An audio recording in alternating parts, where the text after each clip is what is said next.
മോനെ, നീ ഒരു കാര്യം മനസ്സിലാക്കണം. ഞാൻ നിന്റെ അമ്മയാണ്. അവളെ വാക്കും കേട്ട് നീ എന്റെ അടുത്ത് തുള്ളാൻ വരരുത്. എനിക്ക് സഹിക്കൂല.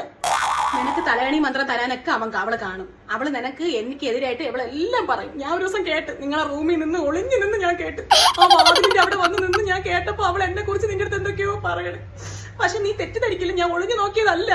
ഞാൻ ആ വഴി ഇങ്ങനെ പോയപ്പം പെട്ടെന്ന് എന്തോ സൗണ്ട് കേട്ട്. അപ്പൊ നിങ്ങളുടെ സൗണ്ട് അല്ല എന്തായാലും ആയിരിക്കുമല്ലോ. അങ്ങനെ ഞാൻ ജസ്റ്റ് ഇങ്ങനെ ചെവി കൊടുത്ത് നോക്കിയപ്പോഴാണ് എന്തൊക്കെയോ സംസാരിക്കേണ്ട എന്നെ കുറിച്ചാണ്.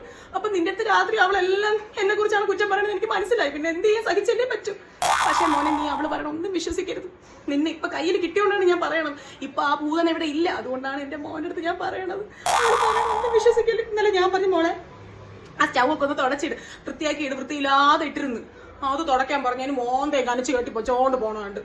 എന്നിട്ട് പിന്നെ ഇവിടെ എന്തിനാണ് ചെയ്യണത്? നീ പറ, നീ മക്കൾ തന്നെ പറ. ഇവിടെ എന്തൊരു മലയാണ് മറിക്കണേന്ന് പറ. അവള് ഒരു മലയും മറിക്കണില്ല, എല്ലാം ഞാനാണ് ചെയ്യണത്. എന്നിട്ട് എപ്പോഴും അവള് ചെയ്യണം എന്നാണ് നാട്ടുകാരടുത്തൊക്കെ അവളെ വിളിച്ച് പറയണത്. നിനക്കതല്ല അറിയാമോ? ഞാനായോണ്ട് ഇതൊക്കെ സഹിക്കണം.